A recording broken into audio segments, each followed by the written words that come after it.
Today, we're going to talk about rape fantasy.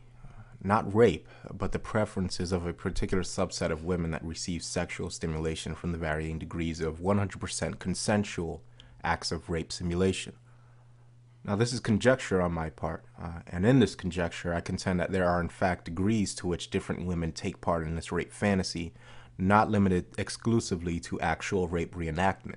Due to the inevitable feminist rape conflation this video will receive, I will stress that there is no similarity at all between consensual rape simulation and the crime of rape. Rape is a crime, rape simulation or rape play is not. This is an effort to define a certain aspect of female sexuality, not an advocation of rape. Anybody making this accusation will be unceremoniously blocked. Again, to be clear, I do not nor have I ever advocated rape, period.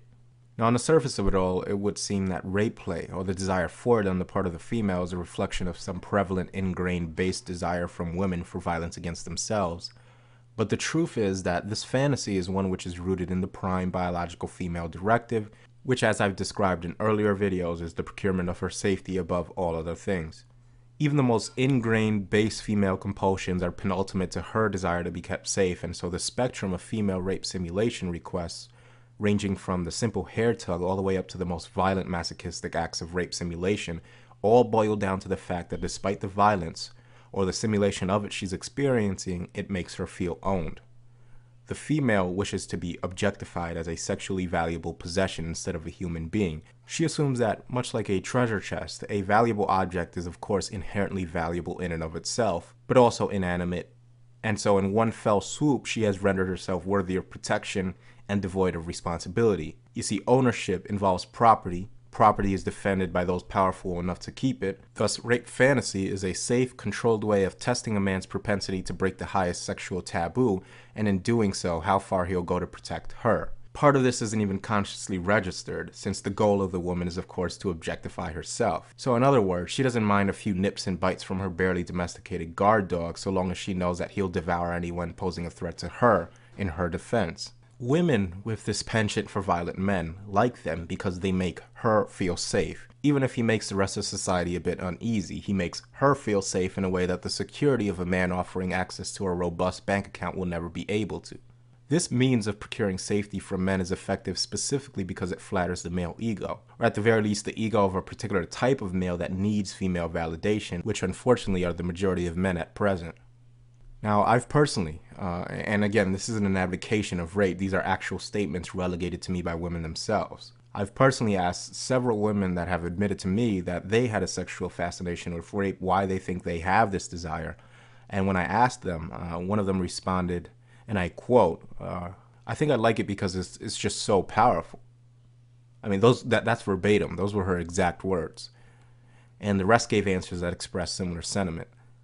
They said that they were attracted to the power of it, which led me to believe that what they were actually attracted to was the possibility of gaining access to that power, even indirectly, so as to establish a sexually sanctioned influence over it. I believe that this is why serial killers like Ted Bundy and Richard Ramirez had the complete devotion of female groupies, and in Manson's case, an entire harem of unquestioning middle-class women. As I've stated before, Roman women were known to pay coin for the sweat of Roman gladiators, men whose profession it was to kill other men as gruesomely as possible for the entertainment of the masses. So only an intense biological drive would compel women to spend money for what amounts to the pheromones of hardened killers, the fresh-squeezed essence of male-on-male violence and murder.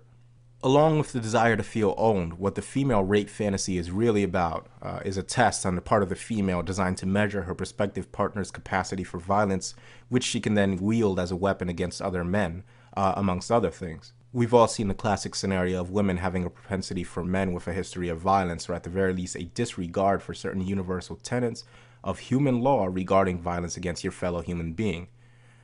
These women tend to also display a propensity for creating conflict around them and cultivating that conflict until it reaches a boiling point where retributive violence against her is likely, which is her cue then to call on the resource of violence she can tap into in the form of her miscreant boyfriends. These women enjoy wielding men as tools of violence against other men, and when the conflicts that they set into motion inevitably backfire, this is what they do. It's rooted in power and in plausible deniability. This type of usury could not be possible without the express consent of the male. The problem with it, of course, is that it speaks to the weakest part of the male ego. It's designed specifically to flatter men, to tell him he's in control, to trick him into feeling masculine, when in fact he's being used or conscripted into the same provider-protector role he's always been chained to. Now, I'm not here to dictate to men what they should or shouldn't be doing in the bedroom. If your girlfriend likes this type of rape play or rape simulation, and you have no problem with it, then that's your business.